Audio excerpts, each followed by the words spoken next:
Bonsoir à toutes, bonsoir à tous et merci de nous retrouver en direct pour cette nouvelle émission, ce nouveau rendez-vous au pic consacré ce soir à Lost in the Swell. Et évidemment, on est toujours en mode confinement, chacun chez soi. Donc c'est une table ronde qu'on essaie de réunir. Il y a pas mal de monde derrière le micro ce soir. Et bien évidemment, je serai accompagné dans cette émission par Marc-Antoine Gay à mes côtés et également Camille Le Sceau de Surf Report. Ça fait pas mal de Bretons derrière le micro, tout ça ce soir. Bonsoir Marco. Salut Seb, salut tout le monde. Ouais, pas mal de Bretons. Nantes est présent aussi. Ouais, et du coup, ça va parler d'un projet également breton. C'est plutôt pas mal. Et on va présenter justement les invités. On essaye de connecter. C'est pas toujours simple, je vous cache pas. On essaye de vous proposer évidemment des émissions originales et chacun chez soi. Évidemment, ça complique un petit peu la chose. On essaye de récupérer Ronan Gladu, qui essaye de prendre la connexion et donc qui évidemment est qui faisait partie de l'équipe de Pataluvia, le dernier opus de la saga Lost in the Swell. Bonsoir Ronan, j'espère qu'il nous entend, on va voir ça après. Ewen Le Goff aussi sera présent avec nous. Bonsoir Ewen. Salut tout le monde. Erwan Leland qui sera également avec nous, qui est dans son jardin accompagné de poules et de tourterelles. Bonsoir tout le monde, Erwan Leland. Ouais, Leland, pardon. Attention, tu vas mettre des bretons à dos là. Voilà, je suis le seul qui n'est pas breton, je suis basque, donc excusez évidemment le petit éraillement. Alors, et Eric Perron qui sera avec nous également. Bonsoir Eric, j'ai bien prononcé là. Ouais, salut tout le monde, c'est parfait. Eric Perron, voilà, c'est très bien. Bon, on va essayer de récupérer Ronan. Il nous en manque un évidemment, qui est pas avec nous. Et du coup, alors pour les raisons, c'est qu'on n'arrive tout simplement pas à le joindre là actuellement. Vous avez diffusé la semaine dernière, messieurs, le Lost in the Swell, c'est ce dernier opus, Pataluvia, donc expédition qui s'est déroulée en Patagonie. Sur plusieurs épisodes, vous avez diffusé ça sur l'ensemble de la semaine pour nous livrer au final un documentaire d'environ 45 minutes, 3 quarts d'heure, 50 minutes. On essaye encore de récupérer Ronan, on s'excuse pour les petits soucis techniques. Et donc pour revenir à ce dernier opus, Ronan, c'est bon ? Oh, bonsoir Ronan. Victoire.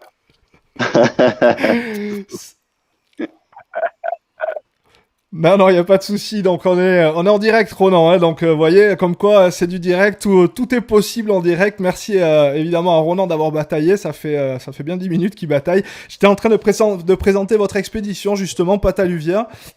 Alors, si tu es en retard en tout cas ce soir pour prendre l'antenne, tu étais également en retard pour d'autres raisons évidemment lors des débuts de cette expédition. Et c'est un peu finalement comme ça que débute votre expédition. Comment est-ce qu'on décide tout ça et comment ça se goupille finalement cette expédition en Patagonie, ce dernier opus là ? Vas-y Ronan, comme ton micro marche ou n'importe.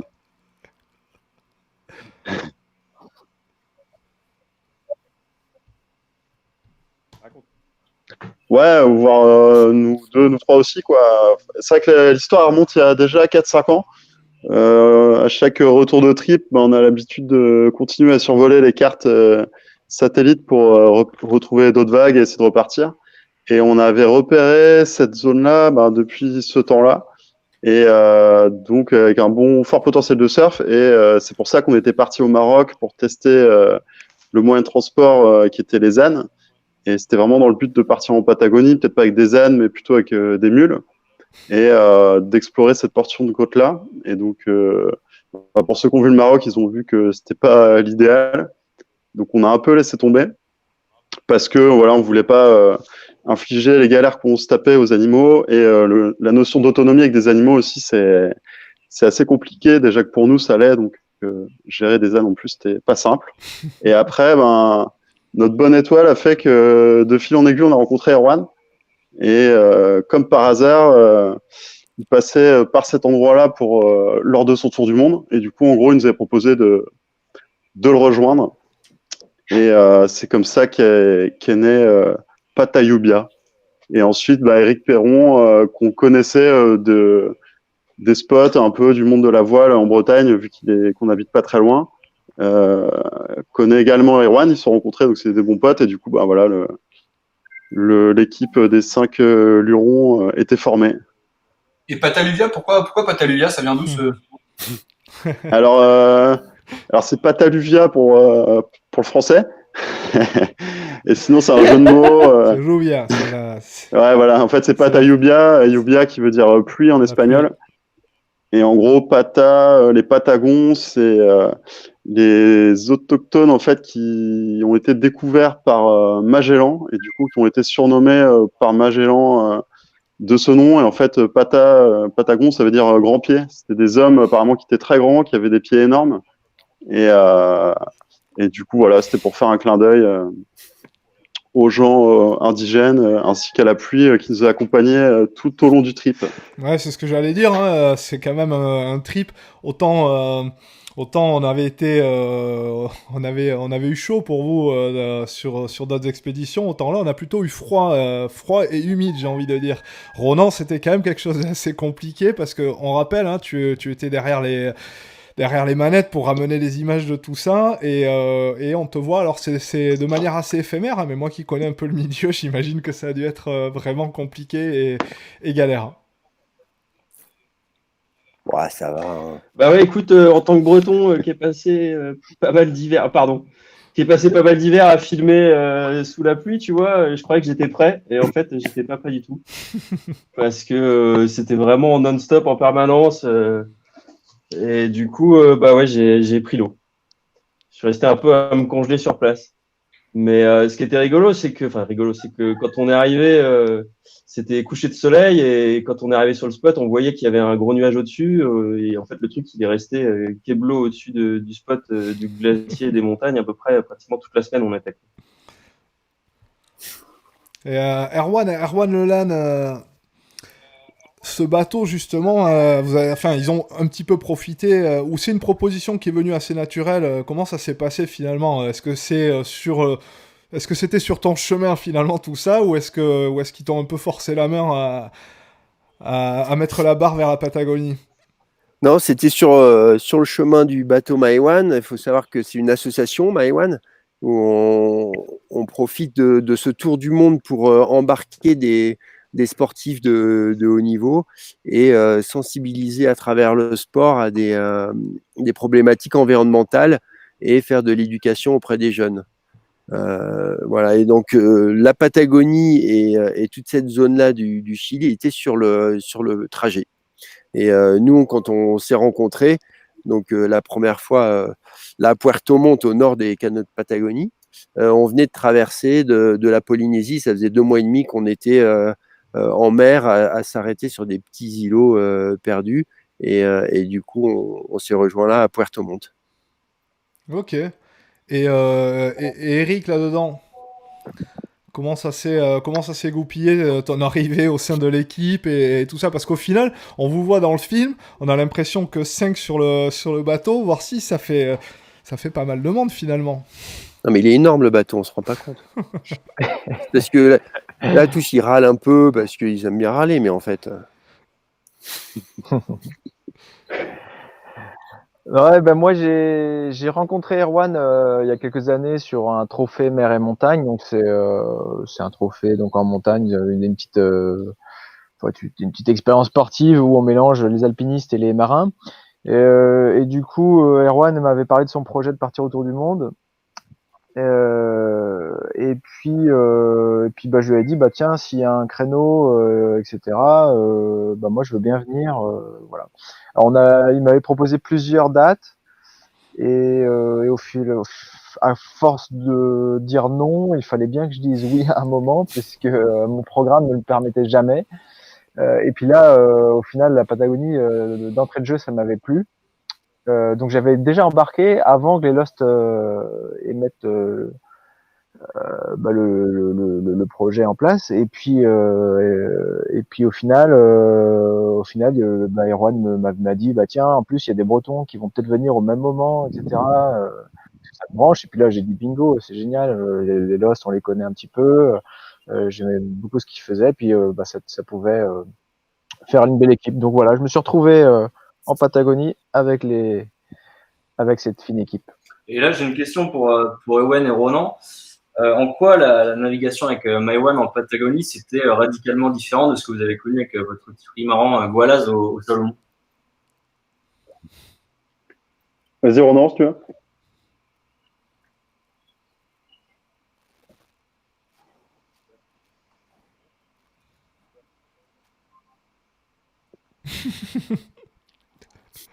Ouais, c'est pas mal, ouais, quand on est en mer.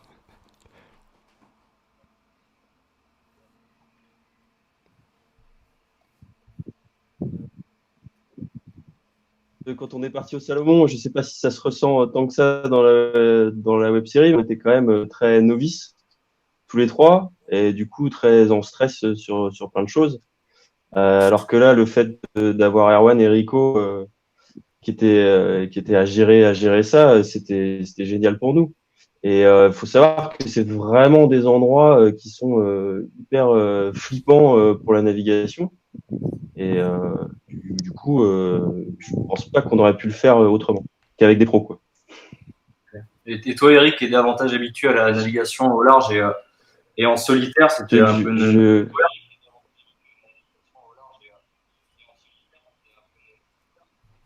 Ouais, Eric, le cabotage, toi qui es plutôt habitué à la navigation sur le large, le cabotage, c'est quoi ça? Ça t'a changé? C'est comment?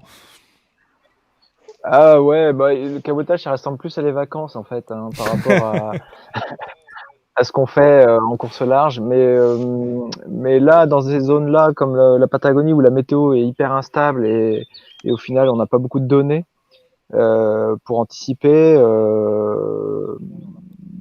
C'est vraiment pas évident. Il faut toujours être sur ses gardes et puis je dirais qu'il y a un pied de pilote à prendre tout le temps, que ce soit sur la force du vent ou sur même sa direction. Donc tout simplement, il faut garder en tête qu'il n'y a pas de secours possible, ou alors ils arrivent au bout d'une semaine ou des choses comme ça. Donc en fait, c'est que c'est pas comme chez nous sur les côtes. Si on fait une connerie, la SNSM, elle est pas loin. Non là, là-bas, il y a vraiment rien. Donc il faut pas se gourer. Sachant qu'en plus les cartes ne sont pas toujours très bonnes. On a vu des décalages de cartes de près de 2 kilomètres. Si on arrive de nuit, ça peut faire des dégâts. Oui, vas-y Marco. Non, je rappelle à tous ceux qui nous regardent, ils peuvent poser leurs questions bien évidemment en direct, en commentaire. Il y a pas mal de gens qui nous regardent pour l'instant. S'ils veulent poser des questions, qu'ils n'hésitent pas en commentaire et on les relaiera au maximum. Et justement, Eric, tu parlais de l'aspect sécuritaire finalement, hein, lorsqu'on est aussi loin que ça des premiers secours.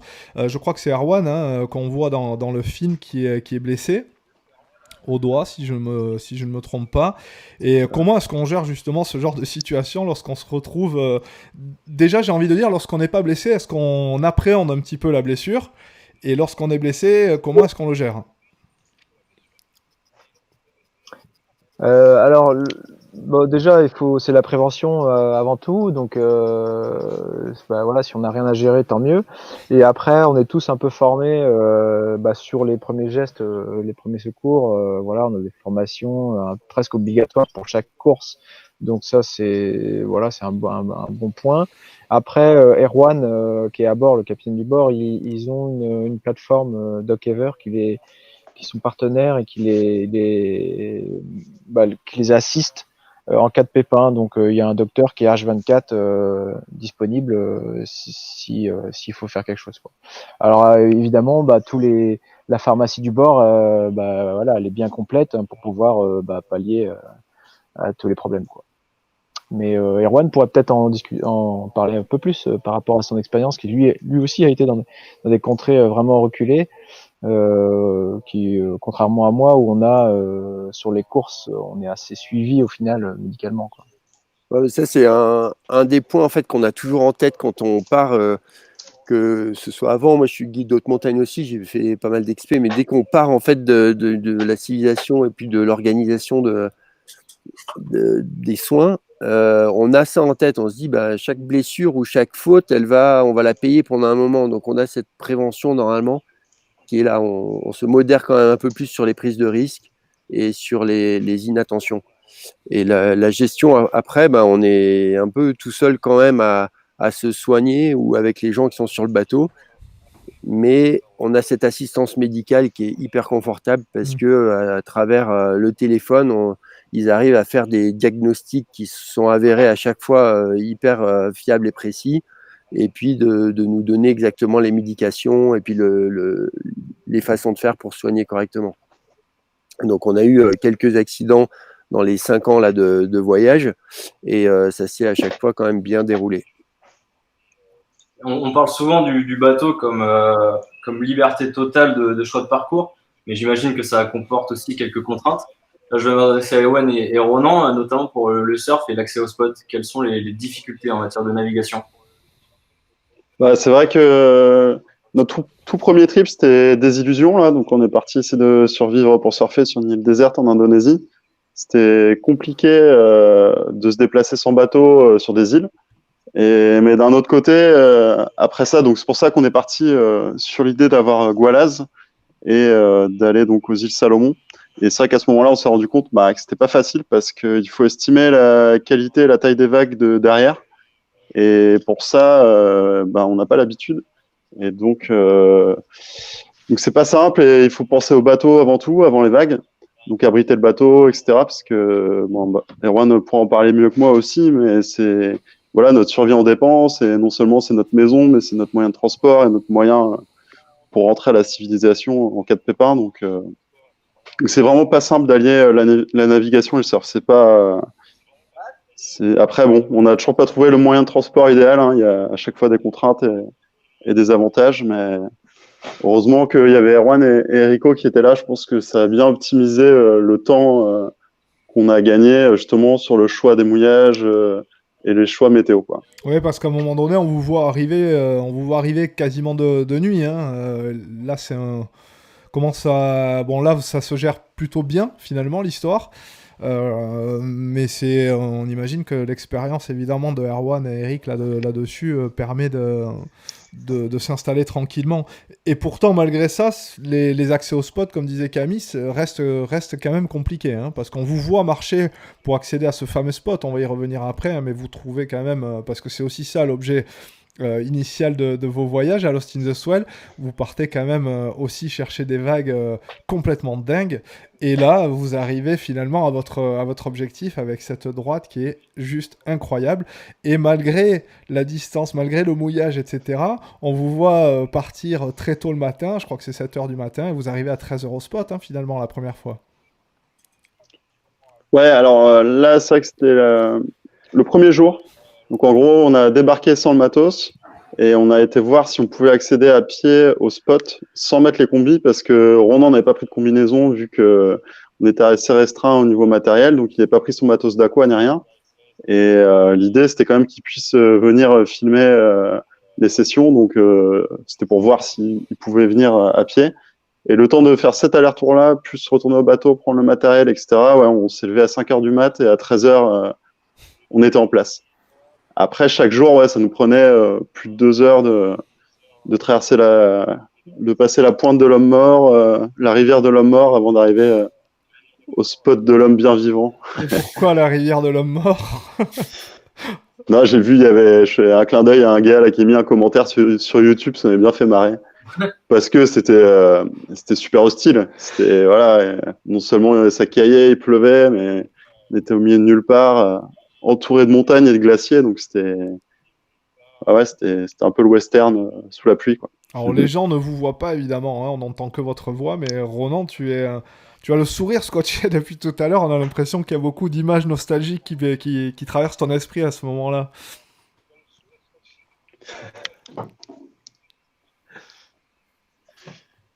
Il y a un petit décalage. Hein. Bah ouais, mais c'est à la fois des moments où c'est quand même bien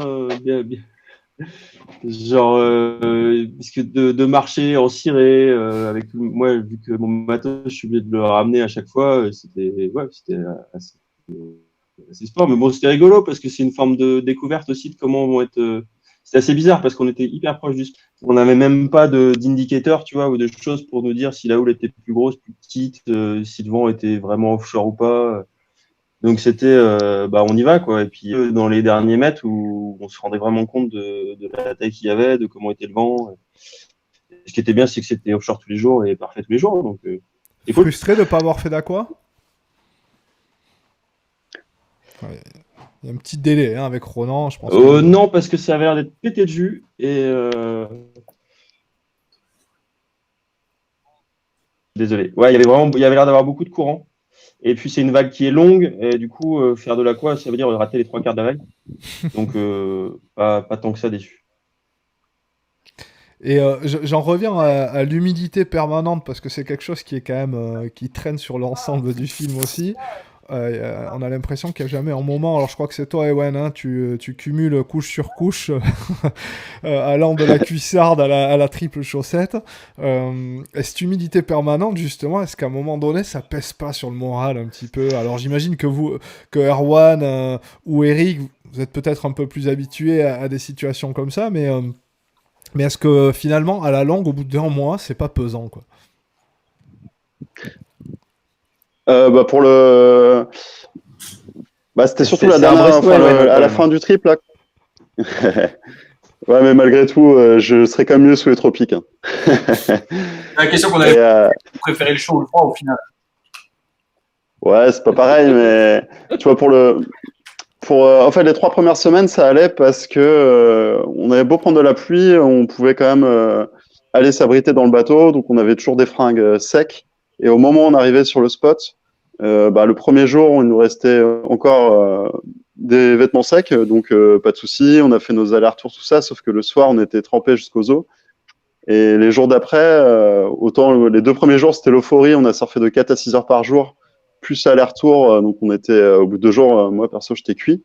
Mais bon, après, les vagues étaient tellement parfaites, on était là encore pour 4-5 jours qu'on n'avait pas le choix, entre guillemets. Et de toute façon, on était vraiment motivés d'y aller. Mais c'est vrai que le matin, quand tu te réveilles, qu'il fait 10 degrés, qu'il est 5 heures du mat, qu'il fait encore nuit, que tu dois enfiler tes fringues mouillées, que tu dois aller sur le spot, que t'enlèves tes fringues mouillées, t'enfiles ta combi mouillée qui était en train de sécher dans la forêt où il a plu toute la nuit.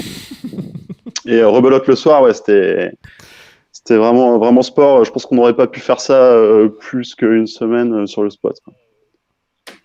Et toi, Eric, on parle souvent d'Ewan et de Roel en tant que surfeur, mais toi aussi, tu l'as surfé cette droite. Comment t'as vécu tout ça et quel regard ils t'ont apporté aussi, les gars de Lost in the Skull? Alors il y a plusieurs questions dans la question, mais oui, je l'ai surfé. À vrai dire, ça faisait plusieurs mois que j'avais pas touché une planche de surf, donc j'étais pas hyper à l'aise dans une combinaison épaisse, dans le froid et tout ça. Après, moi, au contraire, si ça avait été plus simple, ça m'aurait moins plu. Je trouvais que la dimension un peu galérienne du truc faisait vraiment l'aventure, quoi, parce que sinon voilà, ça aurait été Disneyland et puis c'est tout, quoi. Là, le fait de traverser la rivière pour aller sur le spot, La rivière de l'homme mort, des hein. petits dangers, ouais. Enfin tout ça, je sais pas, ça me mettait du piment à cette aventure. Et puis effectivement, j'ai rencontré, j'ai pu admirer les Lost en fait comme des poissons dans l'eau dans cet environnement, même si c'était dur et tout ça. En fait, ils se plaignaient, d'accord, mais comme tout le monde. Mais après, la joie de vivre était là et l'aventure était belle, quoi. Ouais, c'était un cadre quand même, l'approche, même si c'était long et puis répétitif, le cadre était quand même assez incroyable. Hein. Cette grande plage, là, la rivière qui coulait, les montagnes derrière quand on les voyait, les arbres, etc. Après, vas-y, ouais. C'est ce que tu disais, Erwan, là, que au final, nous, on n'est pas du tout montagne parce qu'on habite en Bretagne, on est loin de la montagne et on est tellement mordu de surf que dès qu'on a du temps libre, c'est pour aller surfer. Donc c'est dur pour nous d'aller faire du ski. Enfin, bref, c'était la première fois qu'on voyait des montagnes aussi hautes, des glaciers, etc. Et c'est vrai que le cadre, il y avait des arbres, la mer, les montagnes, le glacier. Et ce que tu nous disais, c'était On te perd un petit peu, Ewan, hein, de temps en temps. que Ouais, je crois qu'on a perdu Ewan, mais Ouais, c'est ça en fait ce qu'il disait, c'est que c'est hyper rare dans le monde de voir des montagnes, des glaciers, On a perdu des Laurent. arbres et de la mer. ouais, C'est un des endroits de la Patagonie où... C'est l'Islande, l'Alaska ou. Mais cette Voilà. vague-là, effectivement, on parle beaucoup du trajet qu'il faut pour y aller, mais elle n'était pas accessible finalement par la mer ou pas? Ça aurait été possible? Est-ce que vous auriez pu mouiller plus près finalement?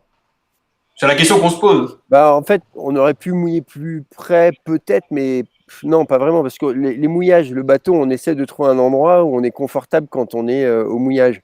Donc, si on se met juste devant la houle, le bateau, il se fait secouer tout le temps. Et donc, c'est pas confortable, et deux, c'était pas protégé non plus du vent et de la houle, et ça risque de faire déraper le bateau sur son mouillage. Donc, non, on n'aurait pas pu se mettre devant. Et en plus, pour mouiller le bateau, il faut un endroit qui soit pas trop profond et plat pour que l'encre tienne à peu près. Et justement, c'est vrai qu'on voit souvent le fait de se déplacer en voilier, est-ce que ça rajoute de la beauté à la destination finalement, ou est-ce qu'il y a une petite part de frustration quand on est surfeur de se dire que où on est par chez nous, voilà, on va jeter un petit coup d'œil rapidement au spot, on change si c'est pas bien, on bouge rapidement. C'est vrai que quand on est surfeur, c'est assez utile. En voilier, une fois qu'on a fait 3 jours pour arriver à un endroit, on est obligé d'y rester, quoi. Qu'est-ce qui prend le dessus? Est-ce que c'est la frustration ou est-ce que c'est finalement de se dire la beauté de comment on est arrivé à l'endroit où on est aujourd'hui? Si je veux bien répondre à ça, là, si jamais. Ouais, vas-y, Eric. En fait, je crois que ce voyage, c'est un peu philosophique, hein, mais en gros, le fait de naviguer en voilier pour aller faire une activité, ça remet un peu de sens au voyage. Aujourd'hui, dans notre société, on consomme le voyage une fois qu'on est sur place. C'est-à-dire qu'il faut que le temps de trajet soit le plus court possible. Et on mate des films pendant le temps de trajet. Et puis une fois qu'on y est sur place, ça y est, on peut vivre, quoi. Tandis que le voyage en, je dirais, support lent fait partie du trip, quoi. Donc on apprend à se projeter, à vivre avec ce voyage et vivre vraiment le trip depuis la maison jusqu'à son point d'arrivée. Voilà, c'est une petite. Ouais, et puis du coup, là, si je peux rajouter, le fait d'être frustré plusieurs fois, toutes les activités qu'on fait, et puis du coup, c'est pas que le surf, mais c'est toutes les activités qu'on a pu faire depuis le départ de ce voyage, la Maïwan, elles ont une dimension qui est un peu différente, où on apprécie beaucoup plus une réussite quand elle est rare. Ok.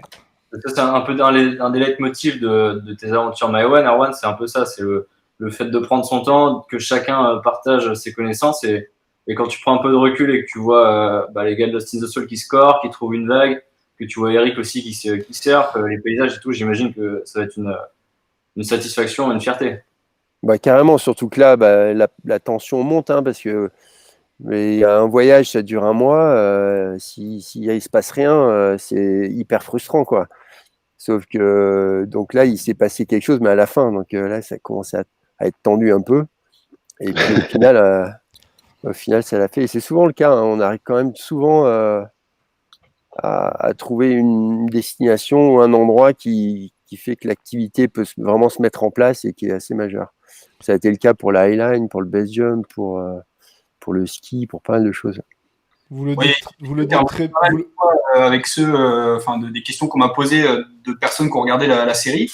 Malgré l'humidité et tout ça, le soir, dites-moi, vous avez quand même le temps de faire un petit apéro tranquillement. Parce que vous qui ont l'impression que le temps, finalement, la pluie que vous avez pendant tout ce voyage a finalement peut-être coupé un peu le côté festif que vous auriez pu avoir s'il avait fait plus beau. Un breton sans apéro. Ouais, apéro, ouais. Alors le problème, c'est que les réserves d'alcool ont été très très vite absorbées, hein, et non, on avait un petit peu de chartreuse tous les soirs. Bon, de quoi réchauffer, quoi. Voilà.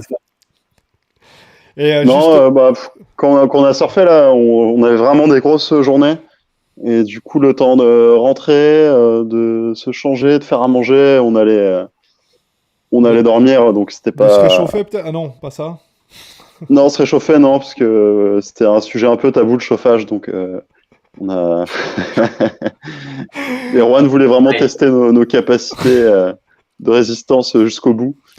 Erwan, Donc, le chauffage marchait pas ou quoi? Ouais, il faisait chaud en fait, donc j'ai pas compris pourquoi il voulait du chauffage. c'est vrai que nos vêtements étaient à peine moisis, donc c'est vrai que ça valait pas le coup Ouais, de cramer du pétrole. Et c'était Prendre de mousse, là aussi, faut revenir un peu là-dessus. Là. Qu'est-ce qui s'est passé là? C'est une fly. J'ai un poêle, il y a 2 chauffages dans le bateau. Il y en a un qui marche quand le moteur est en marche. Donc quand on navigue au moteur, bah là ça va, il fait chaud, on arrive à sécher un peu tout ce qu'on veut faire sécher. Et il y a un autre poêle qui est un petit goutte à goutte gasoil qui s'est déréglé et qui s'est pas re-réglé. Hein. Rico qui a passé du temps. Pourtant, Rico, ouais, t'as essayé. Hein. Ouais. Donc Et, il a marché 2-3 fois, mais pas longtemps, quoi. il y a eu l'épisode des toilettes aussi, hein, je crois, d'entrée de jeu, Quelle toilette? qui était condamné. Ils sont pas condamnés, il y en a pas. Bon, voilà. Accessoire. En fait, des toilettes dans un bateau, c'est juste un vrai problème à gérer tout le temps parce qu'il y a une manip un peu enfin pas compliquée, mais précise à faire pour qu'elle fonctionne correctement. Donc chaque fois qu'il y a quelqu'un qui arrive sur un bateau, bah, il se trompe plusieurs fois. Donc c'est source de problèmes, source de bouchons. Et puis en fait, c'est compliqué d'être dans le bateau, un petit truc. Bon, j'en ai eu marre, en fait, on les a enlevés là. Et on a un super toilette avec vue panoramique à l'extérieur. Justement, il est pas là, Aurel, hein, je crois, mais spécialiste de l'outillage apparemment, hein, à force d'aller à l'extérieur pour. Donc ouais, c'est compliqué ça aussi à gérer. On y réfléchit à 2 fois. Ewen, Eronus. Tu peux vas-y, Ronus, tu veux? Ouais, vas-y, Ronus. On a peut-être des petits soucis techniques à Eronus. Je sais pas s'il nous entend. Peut-être. Non, nickel. Si, c'est bon.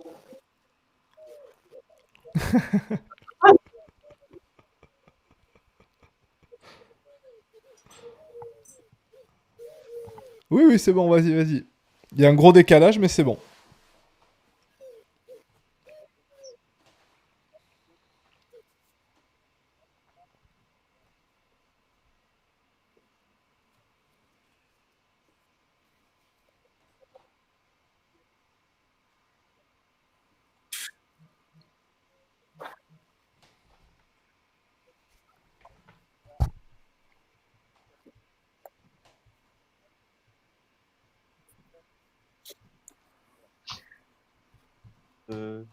Dans un endroit peinard, sans avoir Erwan qui passe l'air de rien quand tu es en train d'essayer de faire tes besoins. Je sais pas si vous m'entendez encore. Ouais, on t'entend, Ronan. Il y a parfois des décrochages hein, avec ta connexion internet. C'est la Bretagne, hein. C'est la pointe, c'est la côte. Donc oui. Dans les commentaires, j'ai une demande si lequel de vos trips a été le meilleur, si vous deviez les comparer. Alors c'est vrai qu'après c'est difficile de comparer des trips qui n'ont pas lieu dans les mêmes endroits. Si vous deviez faire un petit ordre de votre destination préférée dans tous ceux que vous avez fait. J'entends. Je sais pas, tu voulais pas rajouter un truc, Rico, juste avant que je réponde? Ouais, non, mais c'était parce qu'on était parti sur les besoins et tout ça, mais en fait, ce qu'on n'a pas vraiment parlé, c'est les douches en cascade. C'est aussi source de bonheur, tous ces trucs-là. Hein. Revivre un peu avec l'eau froide, c'est génial. Rien que pour se laver, hein.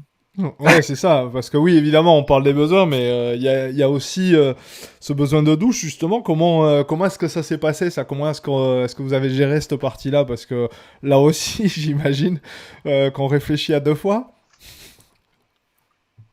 Vas-y, hein, Rico, enchaîne. C'était toi et Erwan, les spécialistes de la douche à poil sous la cascade. Pardon. Ah oui, c'est vrai, tiens, j'ai oublié ça. En fait, il y a un petit problème quand on est en voyage comme ça en autonomie, c'est l'eau en fait. Hein. On n'a pas 15 000 litres d'eau et surtout on n'a pas de quoi la chauffer vraiment tout le temps. En fait, on apprend un peu à gérer nos ressources. Hein. C'est comme à la maison, mais sauf que bah voilà, il y a pas il y a pas tout ce qu'il faut. Et du coup, effectivement, de temps en temps, il faut aller direct à la source. Et puis, bon, c'est vrai que certaines cascades s'y prêtaient vraiment bien pour aller se laver. Et puis après, on faisait récolte d'eau de pluie, on faisait récolte d'eau de ruisseau, etc., etc. Donc ça, c'était super chouette. Enfin, donc ça c'est un peu parce qu'il y avait eu une question aussi un peu à un moment c'était qu'est-ce qu'on fait nous Erwan et Eric quand les autres vont surfer c'est un peu tout ça qu'on gérait c'était la pro en eau c'était le bricolage du bateau et tout ça quoi. Tout le sale boulot, quoi. La logistique. C'est ça. Après, moi, c'est vrai que pendant la semaine, sur le spot, là, un peu de ouf, j'ai dormi un peu pour me réparer de mon doigt. Et justement, alors ce doigt, on le voit, on en a parlé tout à l'heure, hein, mais l'humidité, ça aide pas, hein, justement, lorsqu'on est dans des situations comme ça. On te sent pas inquiet, mais à un moment donné, tu évoques l'idée qu'il ne faut pas que ça s'aggrave non plus. Non, bah du coup, j'étais pas plus inquiet parce que c'était, c'est un truc que j'ai chopé là dans les tropiques et puis qui me suit, qui m'a suivi pendant 1 an et quelques. Donc j'en ai des infections comme ça, j'en ai eu pas mal. Et donc je commence à savoir un peu les gérer. Après, c'est quand même douloureux, il faut se charcuter dedans. Et puis c'est une plaie qu'on a dans un milieu humide et salin. Et ça, c'est juste un peu la cata, quoi. Donc pour que ça guérisse. Donc c'est 2-3 pansements par jour. C'est une espèce d'attention quotidienne qui est lourde. Et en fait, comme c'est une infection quand même, moi ça me fatigue pas mal. Donc c'est vrai que là, pendant une semaine, j'ai un peu dormi. Ouais. C'est un staphylocoque doré que t'avais, c'est ça, Erwan, hein? C'est ça, ouais. Euh, Et en fait, voilà, le risque, c'était surtout au doigt, c'est que ça parte dans les tendons et les ligaments, et là, ça s'enflamme et ça remonte le bras très rapidement. Et à ce moment-là, faut couper, quoi. Ouais. S'il n'y a pas une opération et un hôpital à côté. Et lorsque tu pars sur des trucs comme ça, bon là on sait qu'il y a l'assistance, ça, vous en avez parlé tout à l'heure, mais mentalement t'es prêt à te faire trancher le bras ou la main, et qui sur le bateau aurait été le bourreau finalement? Il aurait tenu le couteau, quoi. On a hésité, hein, on a hésité plein de fois à lui couper le doigt. Hein. En fait, bizarrement, ils voulaient tous me couper le bras. Hein. Non, qui, c'était pas le problème. Hein. Sauf quand le pilote automatique est tombé en rade, là, on lui a dit bon allez, vas-y. Vas-y, garde ton bras. Alors je vais revenir maintenant, on va passer sur cette vague là que vous découvrez, cette droite complètement incroyable. Qu'est-ce qui arrive? Est-ce que vous arrivez toute l'équipe ensemble? Non, pas du tout. Hein. Tu l'as dit tout à l'heure, Ewen, il y a d'abord un repérage qui est fait. Ouais, déjà en voyant les cartes satellites, on savait qu'il y avait une bonne vague. Après, la question c'était à savoir si la houle était assez grosse, parce que avant ça, on avait repéré donc le spot là de Magic Bay et toute une côte plus exposée où là vraiment il y avait de la houle et au vu de la météo, on n'avait pas le choix que d'aller plus à l'abri. Et donc vraiment, c'était notre dernière carte à jouer et on était vraiment sûr de rien, sachant que ce spot-là est vraiment enclavé dans une baie avec des îles entre le spot et le large. Donc comme on disait, la houle, faut qu'elle fasse un peu le ping-pong ou le billard pour rentrer dessus. Et c'est vrai qu'on est arrivé face au spot, là on a compris qu'on avait découvert une des meilleures vagues, voire la meilleure vague qu'on ait jamais surfé pendant nos trips. Donc c'était vraiment le Graal, quoi. Et c'était vraiment pas gagné d'avance. Hein. Donc, ouais, et surtout qu'il faut voir que ça faisait 4-5 ans qu'on se rêvait d'aller là-bas, qu'on connaissait la côte par cœur via les cartes satellites, et que, comme disait Erwan, que ça faisait 3 semaines qu'on se brossait un peu, que on passait devant plein de spots qu'on avait repérés, mais on pouvait pas s'arrêter parce que la météo nous le permettait pas. Donc ça, c'était ultra frustrant. parce que voilà, on savait très bien que j'espère qu'on y retournera, mais que c'est quand même peu probable qu'on y retourne, en tout cas à ces endroits-là. Donc c'était un peu one shot. Et si on avait fait chou blanc, si on était arrivé sur ce spot-là, que ça avait été flat, ouais, là, je pense on aurait un peu boudé, quoi. Ok. Et vous commencez à avoir l'habitude de surfer seul. Et comment vous avez, comme au Gabon, comme au Salomon, quelle prise de repère vous faites? Est-ce que vous avez une routine quand vous découvrez des spots? Comment vous appréhendez tout ça? Écoute, pas de routine particulière, sachant que là, il n'y avait pas vraiment de danger de requin.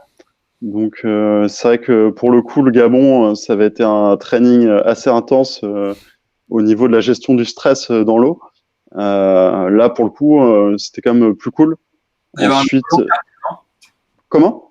Il y a eu l'histoire du gros lion de mer, quand même, non? Ouais, Ouais, d'ailleurs, on nous pose la question, hein, comment ça s'est passé cette rencontre avec le lion de mer? Eh ben, heureusement qu'il était que de passage et le temps qu'on se mette dans l'eau, il était parti. Parce que je sais pas là, enfin, il y a sûrement plus d'une personne qui a déjà surfé avec un phoque et c'est déjà très impressionnant. C'est vraiment un énorme chien que tu as en face de toi, qui plonge sous toi, donc tu sais jamais trop comment il va réagir, même si en général ça se passe bien. Et là, un lion de mer, c'est 4 fois plus gros, donc c'est juste monstrueux, quoi. Donc je pense que s'il était resté au pic, on se serait pas mis dans l'eau. Ouais, mais vous pouviez savoir qu'il était complètement parti, ça c'est toujours la question. Ouais, voilà. Ouais. Et donc, puisqu'on l'évoque notamment dans les commentaires, on nous parle des combinaisons. Et à quelle température à peu près l'eau? Comment ça se gère que vous aviez des grosses combis, hein, je crois, épaisses, des 6 mm, je crois. Ouais, des 6-5. Et du coup, c'était autant au niveau de la météo, de la houle, etc. On arrivait à voir un peu, avoir un regard là-dessus. Autant au niveau de la température de l'eau, c'était très dur de l'estimer de Brest. Et du coup, on ne sait pas trop à quoi s'attendre parce que donc c'est des latitudes qui sont très sud. Même si c'était l'été, il y avait quand même le glacier. Du coup, on surfait quasiment à la sortie de la rivière du glacier. Donc potentiellement, l'eau aurait pu être aux alentours des 0,1 degré. Je pense qu'elle était plus chaude. On n'a jamais su exactement, mais les 6-5 étaient vraiment les bienvenus. Les gants, cagoules, chaussons.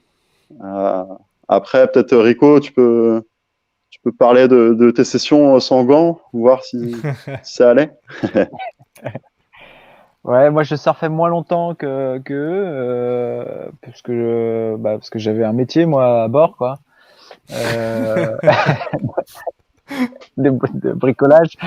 Euh, non, mais ouais, non, ça le faisait. J'ai pas eu l'onglet, donc je pense qu'on était, on était dans des eaux relativement froides, mais pas extrêmes, quoi. Je crois qu'elle On n'a était pas eu à de glaçons. 11 degrés à peu près, hein, Non, elle était plus basse. Ouais, ça c'était au niveau du bateau. au niveau du bateau. Ouais. Et c'était 8 degrés, je crois qu'on avait vu. Ah oui. Ouais, Mais après, donc, en fait, avec le mix de la correspond rivière, je sais pas trop. ouais. Et justement, vous faites le choix de laisser le matériel sur place, hein, parce que évidemment c'est plus facile pour relier le bateau au spot. Alors évidemment, on est à l'abri des vols, hein, là-bas, on imagine bien. Mais par contre, au niveau du séchage des combis, ça changeait rien du tout. On imagine que même si c'était très humide dans le bateau, ça aurait pas pu mieux sécher, ou au final, bon, ben c'est pas grave, hein, vous êtes là-bas et on renfile les combis comme elles sont. Alors, je vais laisser Juan répondre à si on aurait pu mettre des combis mouillés dans le bateau et plein de sable. C'est ça la question. Si le La bateau, en réponse est fait, non. on essaie de le laisser quand même le plus sec possible à l'intérieur et surtout pas ramener de l'eau de mer qui, du coup, amène du sel et une humidité permanente. Mais dans tous les cas, non, là, pendant cette semaine, la combi, elle aurait jamais eu le temps de sécher dans le bateau, hein. Et on essayait déjà de faire sécher les cirés, etc., à l'abri à l'extérieur pour les égoutter dans un premier temps, puis après, un peu à l'intérieur.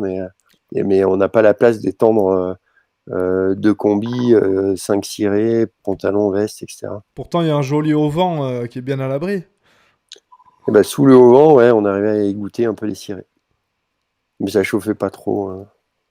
Non, mais c'est des zones du monde entre toute cette partie, la côte ouest de l'Amérique du Sud et comme la Nouvelle-Zélande ou l'ouest de la Tasmanie, là, c'est des zones qui prennent des grosses dépressions. Il pleut tout le temps, c'est hyper humide. La végétation, on est la preuve, hein, c'est que c'est très vert et très mousseux. On nous pose une question. Quelle a été la plus grosse péripétie du trip? Bah, les cacas de Nono et Ronus. Alors, les problèmes techniques, évidemment, on a perdu Ronus, on essaye également de récupérer Marco et Camille. On n'est plus que les 4, hein, messieurs, mais c'est pas grave, on va le faire quand même. Et donc, oui, la plus grosse péripétie, évidemment, pour vous, ça reste, je dirais pas la cohabitation, mais cette vie en collectivité, et notamment dans l'aspect plutôt familier des choses. Ouais, franchement, ça allait. Je pense qu'on est tous les 5 habitués à vivre dans des moments pas forcément faciles. On n'a pas trop de confort. Autant Eric, à travers les courses au large, Erwan, on n'en parle pas avec ses 5 ans de navigation sur Maïwan. Et nous, pareil, durant nos trips. Mais par contre, non, pour le coup, je pense que c'était vraiment le staphylocoque de Erwan là, qui aurait pu être chaud et qui, au final, on a eu de la chance qu'il se développe pas, quoi. Ouais, c'est peut-être ça finalement le plus gros risque, le plus gros danger ou risque qu'on a eu. Ouais. Ouais, donc il n'était pas vraiment lié à ce voyage-là, mais c'est quelque chose que tu avais déjà, Erwan, hein? Ouais, mais pas au doigt. Enfin, quand ça apparaît dans un muscle, c'est moins grave. Au doigt, c'est un peu plus tendu.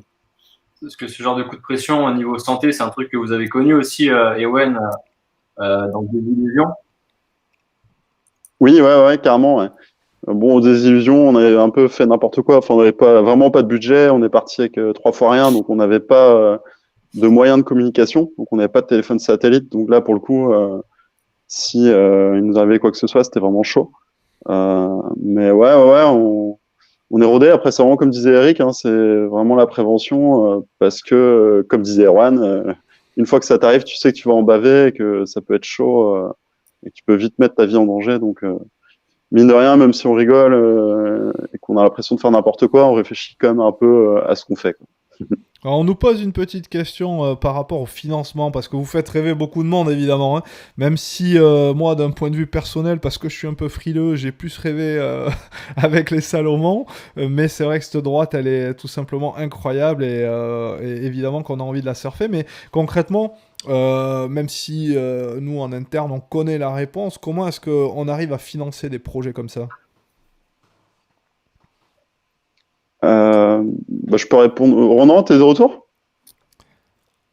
Ronan, il est de retour, mais il est de retour en version muette. Donc, par contre, il nous entend en temps réel, là, pour le coup.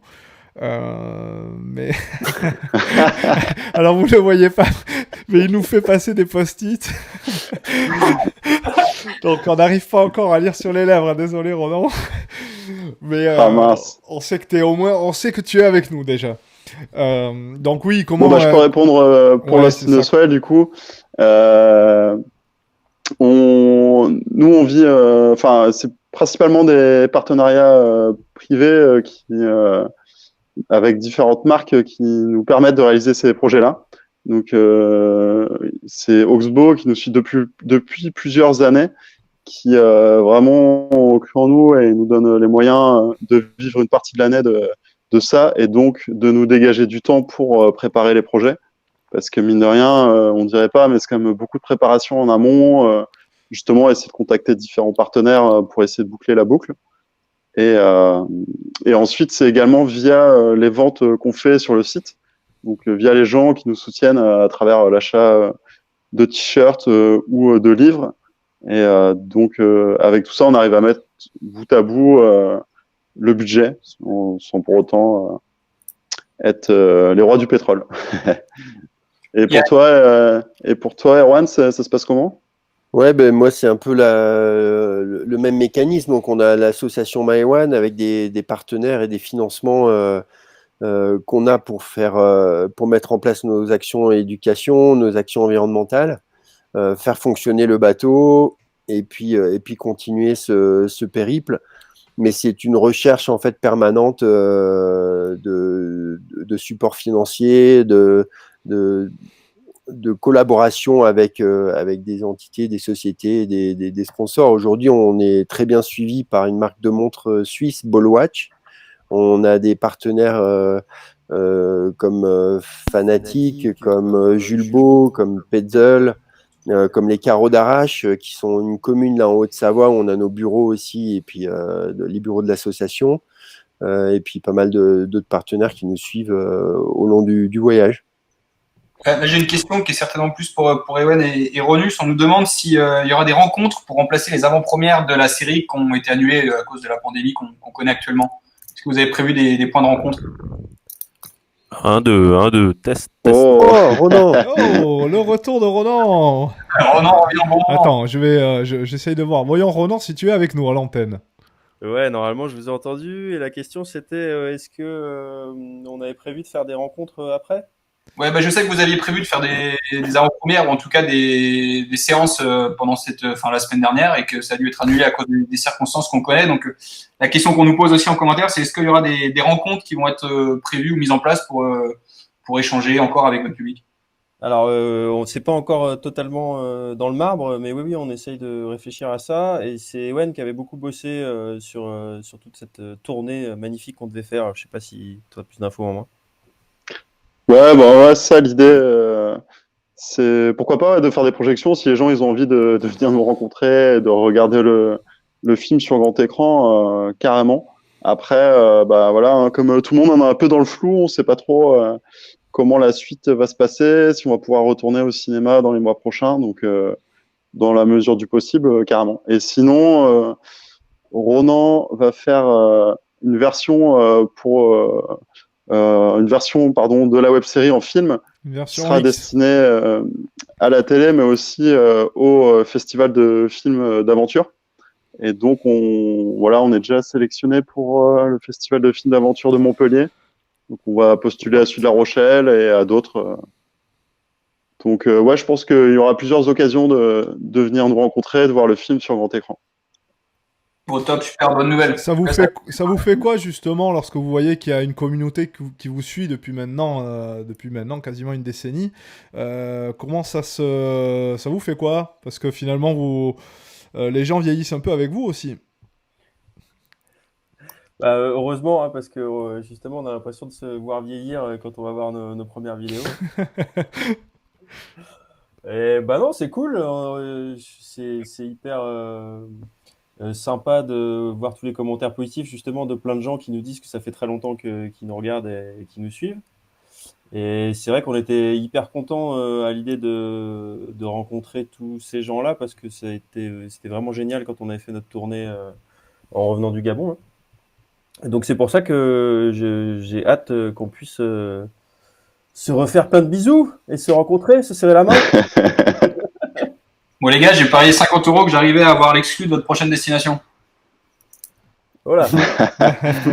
T'aurais peut-être pas dû. Et ne nous mentez pas parce que vous l'avez dit au début de l'émission, à la fin de chaque trip, vous réfléchissez déjà au prochain. Carrément. On a pas mal d'idées. Ouais. On a des propositions. Il y a Erwan la dernière fois qui disait qu'il nous proposait d'aller en Antarctique à bord de Maïwan. On n'a pas encore tranché sur le sujet. Ça va vraiment beaucoup dépendre du chauffage. Et sinon, on avait un trip prévu en fin d'année, mais pareil, avec la situation actuelle, on ne sait pas trop si on va pouvoir prendre l'avion, aller à la destination voulue. Et en général, on s'avance pas trop sur nos projets parce que voilà, entre l'idée et la réalisation du projet, il y a beaucoup de chemin. Donc, en général, on communique une fois que c'est fait. Donc, désolé Camille, t'as perdu 50 balles. Je crois que c'est Marco qui a perdu 50 balles. Marco, ouais. C'est pas grave, mais en tout cas, ça confirme qu'il y a bien d'autres idées qui sont déjà en tête et sur lesquelles vous commencez à vous pencher. Et ça fait plaisir. En gros, c'est juste que les gens veulent juste savoir ça, plus que la destination, ils veulent juste se rassurer en disant qu'il y aura un autre épisode et une autre série qui va arriver un jour. Yes. Et pourquoi pas faire gagner un jour, pourquoi pas, un de vos fans a participé à une de vos aventures. Ça Oh, le pourrait être pauvre. fun. Le pauvre. Erwan, est-ce qu'il reste une place sur le bateau? Ouais, les places sont chères, hein, mais je sais pas s'il faut faire gagner. Enfin, je sais pas si c'est un vainqueur ou un perdant qui doit venir en fait. Je pense qu'il y aura La punition. du monde qui serait prêt à venir.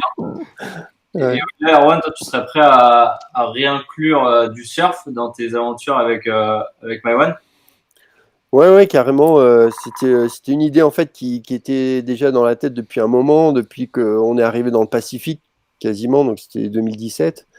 Et puis des spots, j'ai dû en croiser plein en fait au fil du voyage. Comme on disait à un moment, ils m'ont donné le regard à avoir et puis comment décrypter une vague, comment savoir si une vague était surfable et une belle vague ou pas. Et du coup, là, je vais pouvoir continuer le voyage avec ce nouveau regard des vagues. Alors, Mais c'est quoi une vague surfable, Erwan? donc il faut un banc de sable là, comme ça, hop, la houle, il faut le vent qui vient de la terre, il faut qu'elle déroule. Donc sur la photo, il faut qu'il y ait deux vagues, hein, mais la même vague, mais en deux moments le plus éloignés possible et qui déroulent. Et là, ça, c'est la grande classe là. C'est pas mal, c'est pas mal. Qui c'est qui t'a expliqué tout ça? Qui a été le Ah plus bah, clair c'est pour t'expliquer la topographie des vagues? les trois, hein. Les trois voire quatre, hein, mais Bon, il nous manque Bah, le Aurel, niveau hein. photographique, c'est Ronan, quoi. Ouais. Oh non, non mais tout le monde, hein, ils se sont mis. Puis moi, je leur ai un peu expliqué ce que c'était qu'un glacier, une montagne, une cascade de glace, une arête, du rocher. Descendre. Et il manque quand même Aurel là-dedans. Et qui est un petit peu le... On l'a vu avoir le mal de mer, hein, quand même. Ce qui... ça secouait pour rejoindre cette partie-là de la Patagonie. Avant? Ouais, juste avant. On vous Parce voit à un qu'en fait- moment donné regarder une carte qui est quand même bien rouge, hein. Ouais, en fait, là, on est quand même dans les canaux. Et puis, Rico, tu peux parler aussi, hein, mais on est quand même protégé de la houle dans les canaux. Et après, il y a deux moments où à Chiloué, on est allé à l'extérieur pour voir les spots qui prenaient la houle, justement. Donc là, ça bougeait un peu, mais on a eu un temps assez calme. Et après, dans ce golfe là, pour aller chercher cette vague, il n'y a pas de protection et la houle rentre aussi. Donc ça a été un peu plus houleux. Mais une fois qu'on est dans les canaux, c'est calme, hein. Eric, peut-être? Eric Perron?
Et tant que tu es dans tes cours de météo, Rico, tu peux peut-être, à chaque fois j'ai du mal, j'arrive pas à le répéter, alors je veux bien que tu le répètes, le phénomène que plus tu es au sud, enfin plus il fait froid et plus le vent finalement il a de force dans les voiles.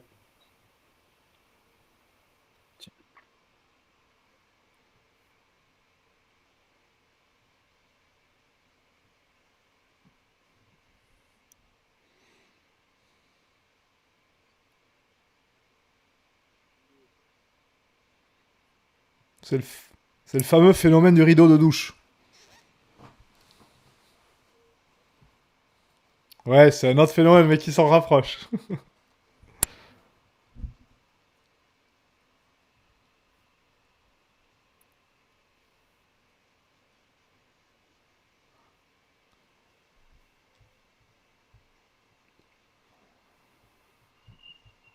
tout. Du coup, en fait, un petit vent off de justement 10 km/h, des fois, ça peut être sympa.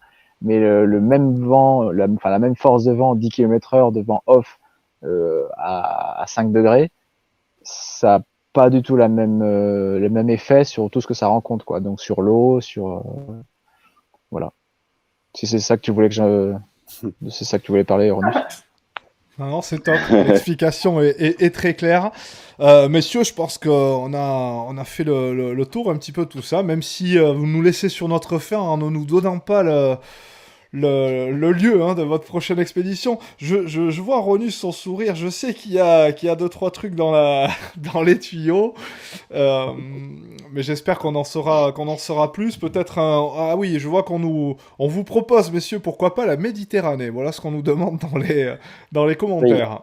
Est-ce que ça vous a traversé Est-ce que ça vous a traversé là?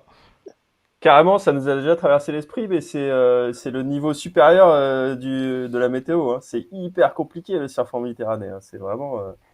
Et puis en général, c'est les coups de vent en même temps que la houle. Donc pour naviguer, par exemple, et en même temps scorer en Méditerranée, je pense que c'est chaud.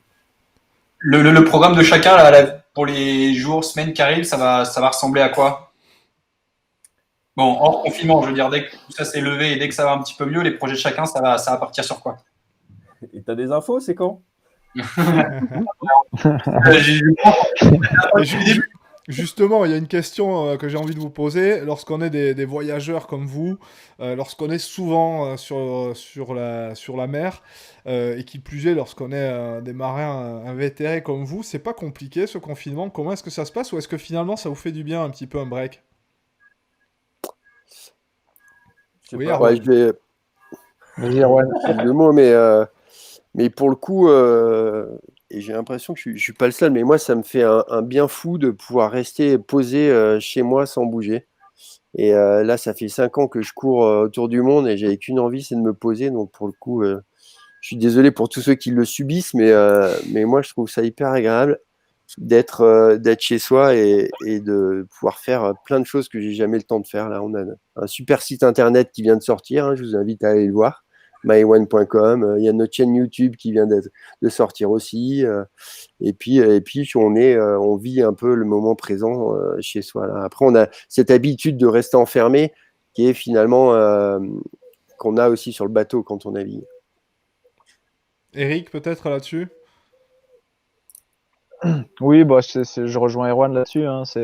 Au final, même si on est marin, on est un peu casanier quand même. On aime être chez soi, on aime bricoler, on aime jardiner. Voilà. Moi, j'ai passé toute ma vie à voyager, comme la plupart des surfeurs, je pense aussi. Je vivais dans un sac jusqu'à présent. Là, de temps en temps, poser ses sacs dans dans les armoires, ça fait du bien. Après, pour l'avenir professionnel, voilà, alors là, c'est le flou total. Hein. On verra bien. Tu aurais dû te lancer sur la transatlantique, je crois, ce mois-ci, non? Mais ça a été annulé. Ouais, normalement, on devait être en mer. C'était le départ le dimanche dernier, le 19. On devait faire une transat qui partait de Concarneau vers Saint-Barthélemy. Donc, bah là. Forcément, j'avais rien de prévu à ce moment-là, enfin en ce moment, donc j'avais des dossiers en retard. Il faut que je bosse, je fais beaucoup de bureaux. J'en ai un peu marre de l'écran là, Mais bon, c'est comme ça, c'est la vie. On fait du sport, on s'occupe. Mais bon, je suis pas, j'ai plein de choses à faire, hein, mais pour l'avenir de nos pratiques, ça va faire beaucoup de mal, je pense. On dépend d'un sport qui est économiquement lié aux entreprises. Si les entreprises vont mal, notre sport va mal. Voilà. Et Wen, peut-être là-dessus? Moi, objectif, faire grandir mes courges, mes courgettes, mes tomates. Donc avoir un beau potager pour les mois prochains et du coup être le maximum dans le jardin et le moins possible sur l'ordi, un peu comme le disait Rico là. Donc, vraiment profiter, essayer de profiter de ce moment pour avoir une transition aussi dans ma vie et rester sur ces choses-là, quoi. Plus d'autonomie, plus de nature et un peu moins d'ordi et de mails et de réseaux sociaux. Et toi, Ronan, maintenant que tu as bouclé la série Patalougia, maintenant tu as de quoi t'occuper quand même? Ouais, bah moi c'est tout l'inverse, hein, ça change rien pour moi vu que je suis un geek confiné de naissance là et que j'ai pas en retard. Faut que je fasse le film maintenant parce que j'ai fait la série. Maintenant, il faut que je fasse le film pour les festivals et pour la télé, qui est un montage beaucoup plus grand public. Et puis j'ai je sais pas combien d'autres montages et d'autres projets en retard. Donc Comment ça, tu es en retard? donc ça ne change rien. Voilà pour moi pour l'instant. Ok. Bon, en tout cas, merci, merci à vous tous hein, d'avoir accepté de participer à cette émission. Merci de nous avoir consacré un petit peu de temps. C'est toujours un plaisir hein, de converser avec vous, messieurs. Et on espère le faire le plus souvent possible parce que ça voudra tout simplement dire que vous nous ferez voyager. Et que vous êtes parti ailleurs. Ouais, c'est ça, et que vous êtes partis ailleurs. Évidemment, on vous incite hein, à rester chez vous. C'est le confinement. Évidemment, c'est compliqué à vivre pour tout le monde. Il y a peut-être la dimension surf hein, qui est peut-être un peu plus complexe à subir aujourd'hui pour l'ensemble de la communauté. Mais évidemment, c'est le maître mot aujourd'hui, Marco. On reste chez soi. Merci encore hein, de nous faire rêver, même si dans la finalité aujourd'hui, on est quand même tous obligés de rester chez soi. Ouais, complètement. Mais en tout cas, vous nous avez bien fait rêver la semaine dernière. Tous les retours qu'on a eus et de notre communauté et de nous-mêmes et de nos amis, voilà. C'est une série qui a fait beaucoup de bien en cette période de confinement. Donc, merci les gars pour ça. Et puis, merci d'avoir pris le temps de passer une bonne, je vais dire une petite heure maintenant, une bonne heure avec nous ce soir. C'était super agréable. Et merci à vous. Je crois qu'on peut poursuivre le rêve dans un livre, non, c'est pas ça? Ouais, carrément, exactement. Ouais. Bah, vas-y, Ronan, si tu veux. Ouais, c'est ça, ça rajoutera un peu de. Tu vois, Ronan, toi qui disais que tu avais du temps, eh bien voilà, ça va rajouter une couche. La radio. Non, le bouquin, on a fait ça bien dans les temps, on était même en avance. Et du coup, moi, ça fait un mois que, juste avant 2 jours avant le confinement, que je l'ai reçu chez moi.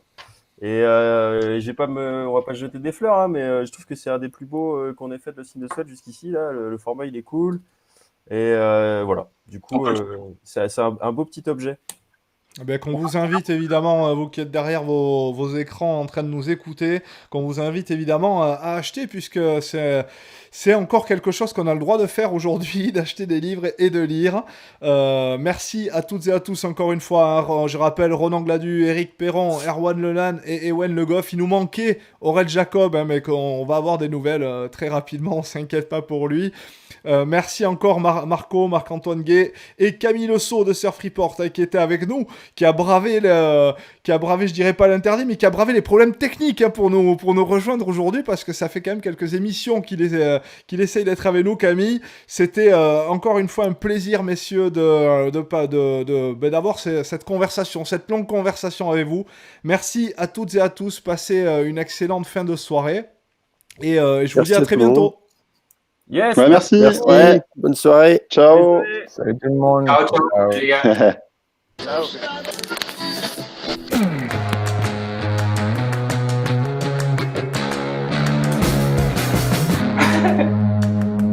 C'est mon pote.